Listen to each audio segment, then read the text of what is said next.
بسم اللہ الرحمن الرحیم۔ السلام علیکم۔ اردو سٹوری پوائنٹ میں خوش آمدید۔ ویورز، اردو سٹوری پوائنٹ میں آج آپ ایک اور سچی کہانی ملاحظہ فرمائیں گے، لیکن کہانی شروع کرنے سے پہلے آپ سے درخواست ہے کہ سبسکرائب کا بٹن دبا کر اردو سٹوری پوائنٹ کے ساتھ جڑ جائیے اور ہماری ویڈیو سب سے پہلے دیکھنے کے لیے بیل آئیکن کو ضرور کلک کیجیے۔ اس روز مانو کو عدالت کے احاطے میں دیکھ کر میں حیران رہ گئی تھی۔ وہ ایک ماں تھی اور عدالت میں اپنے لیے انصاف کا دروازہ کھٹکانے آئی تھی۔ جب میں نے وکالت کے پیشے میں قدم رکھا تھا تو بہت سی کہانیاں دل سوز سامنے آئی تھیں، لیکن ہمارے گاؤں کی اس عورت کی کہانی بہت دلگیر کر گئی۔ یہ ہمارے علاقے کی ایک محنت کش عورت تھی اور جوانی میں ہی بیوہ ہو گئی تھی، مگر اس کی بیٹی مانو ابھی کم سن تھی۔ خوش بخت بی بی بہت خوددار عورت تھی۔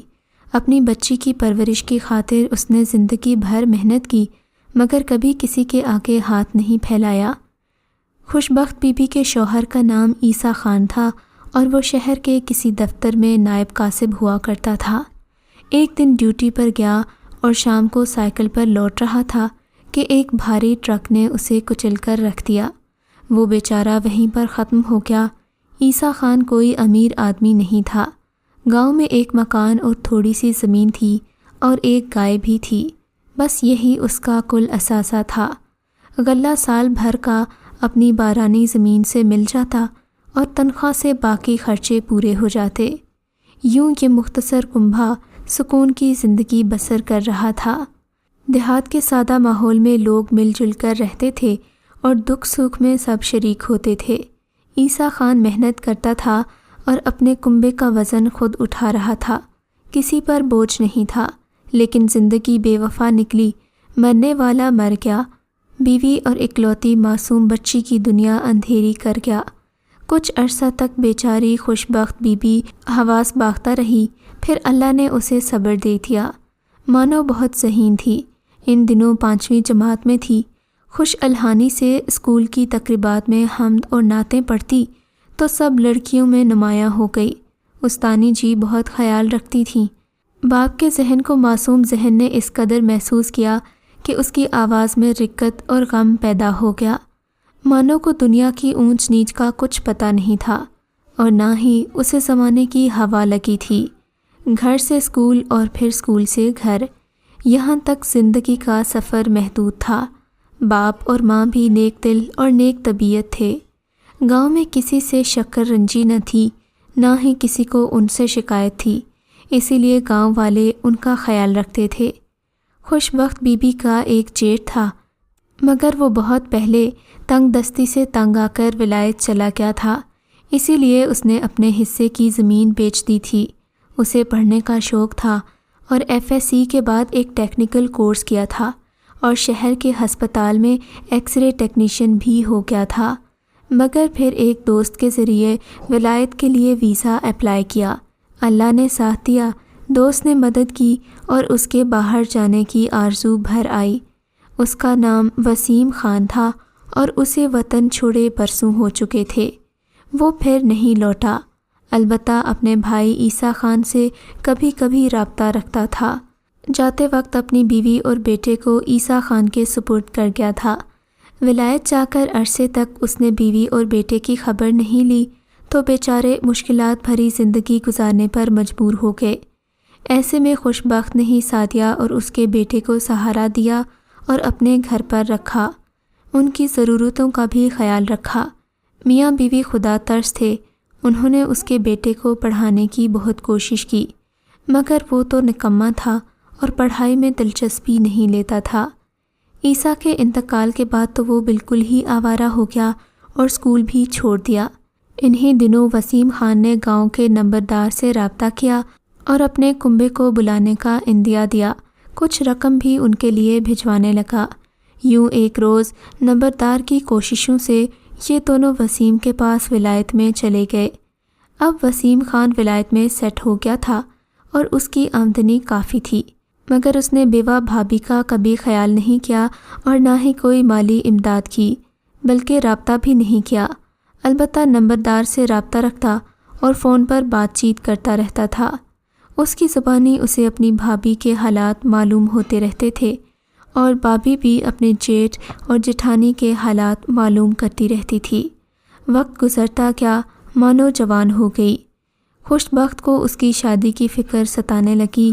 اس نے نمبردار سے کہا کہ کوئی اچھا رشتہ ہو تو میری بیٹی کے ہاتھ پیلے کرنے میں مدد کرو، کیونکہ تم ہی اپنے علاقے کے بڑے اور سرپرست ہو۔ نمبردار نے وسیم خان کو خط لکھا اور اس کی بھتیجی کی بہت تعریفیں لکھ بھیجیں کہ ایسی خوبصورت اور خوبصورت لڑکی کو چراغ لے کر بھی ڈھونڈو تو نہیں ملے گی۔ میرا مشورہ ہے کہ اپنے لڑکے کی شادی وہاں کسی گوری میم سے کرنے کی بجائے اپنی یتیم بھتیجی سے کر دو۔ انہوں نے اس وقت تمہارے کنبے کی پرورش کی تھی جب یہ بے آسرا تھے اور تمہارا بھی کوئی اتا پتہ نہیں تھا۔ نمبردار کے خط نے وسیم خان کا ضمیر جگایا۔ یوں بھی وہ چاہتا تھا کہ اس کا بیٹا مزید بے راہ روی کا شکار نہ ہو جائے۔ اس کے لیے اپنے وطن کی شریف صابر لڑکی ہی بہو بنا کر لانی چاہیے، اور مانو تو پھر اس کا اپنا خون تھی۔ اس نے نمبردار کو خط لکھا کہ بھابھی خوش بخت بی بی کو راضی کرو کہ وہ اپنی بیٹی کا رشتہ میرے بیٹے کو دے دے۔ میں اس کی بیٹی کا ہر طرح سے خیال رکھوں گا اور کسی قسم کی تکلیف نہیں ہونے دوں گا۔ جب یہ بات نمبردار نے خوش بخت بی بی کو بتائی تو اس کا دل دھک سے رہ گیا، مانو اس کی ایک ہی اولاد تھی جس کے سہارے بیوگی کاٹی تھی اور محنت مشقت کی چکی میں پھنس کر اسے پالا تھا۔ وہ بہت ہی سیدھی سادھی اور شریف بچی تھی، بھلا ولایت کی ترقی کا کیا مقابلہ کر سکتی تھی؟ اس نے اپنے خدشات کا اظہار کیا تو نمبردار نے تسلی دی اور کہا کہ بی بی پریشان نہ ہو، تمہارا جیٹھ کوئی غیر نہیں ہے، ولایت میں رہتا ہے تو کیا ہوا، ہے تو تمہاری بیٹی کا سگا تایا، بھلا وہ تمہاری بیٹی کا خیال کیوں نہیں کرے گا؟ تم اللہ پر بھروسہ کرو اور یہ رشتہ مسرور خان کو دے دو، تمہاری بیٹی کے نصیب سنور جائیں گے۔ رشتہ داروں نے بھی یہی رائے دی، مگر نمبردار پیش تھا۔ اس گاؤں کا دستور تھا کہ جس کو معزز سمجھا جاتا اسی کی بات مانی جاتی۔ بیچاری خوش بخت بی بی نے کلیجے پر پتھر رکھ لیا۔ بہت کوششوں کے بعد نمبردار نے مانو کے کاغذات مکمل کروائے، پاسپورٹ بھی نمبردار نے بنوا دیا اور مانو اپنے تایا کے پاس ولایت روانہ ہو گئی۔ مانو خوش نظر آتی تھی، مگر اس کی ماں اداس تھی کہ یہ بھولی بھالی کھیتوں کی شہزادی اکیلی سمندر پار سفر پر کیسے جائے گی۔ جب ماں بیٹی جدا ہونے لگیں تو خوش بخت بی بی کی دل چیر دینے والی سسکیاں سنی نہیں جاتی تھیں۔ جب وسیم خان کا خط آ گیا کہ مانو بخیریت یہاں پہنچ گئی ہے اور اس کی شادی کی تقریب بخیر و خوبی انجام پا گئی ہے، وہ راضی خوشی ہے، دلہا دلہن کی تصویریں بھی تھیں، اس کی ماں کو قدرے سکون آ گیا۔ ان دنوں رابطے ڈاک کے ذریعے ہوتے تھے اور سیل فون وغیرہ نہیں تھے۔ تایا نے تو بھتیجی کو پیار دیا، تائی بھی اس کے آنے سے خوش تھیں، مگر یہ خوشی چند دن کی تھی۔ خط تو نمبردار کے پاس آتے تھے، خوش بخت بی بی بیٹی کا حال حوال ان سے ہی معلوم کرتی تھی۔ ایک دن وہ ان کے گھر گئی تو نمبردار نے بتایا کہ تمہاری بیٹی وہاں خوش نہیں ہے، کیونکہ مسرور خان بگڑا ہوا نوجوان تھا اور اس کا چال چلن ٹھیک نہیں تھا۔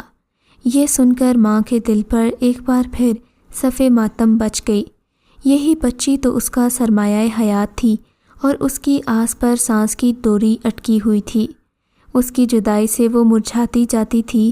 دونوں ماں بیٹی جو سرے شام ہی پرندوں کی طرح چہچہا کر اپنے گھونسلے میں گھس جایا کرتی تھیں، کبھی ہنستی تھیں اور کبھی دکھ سکھ کی باتیں کر کے سو جاتی تھیں، وہی اب ایک دوسرے کو خبر تک نہیں پہنچا سکتی تھیں۔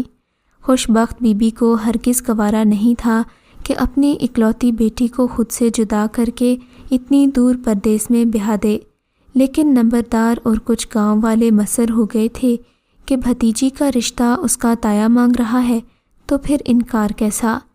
ادھر تایا اپنی صابر بھتیجی کے ذریعے بگڑے بیٹے کو راہ راست پر لانا چاہتے تھے، اس کے پاؤں میں بیڑی ڈالنا چاہتے تھے۔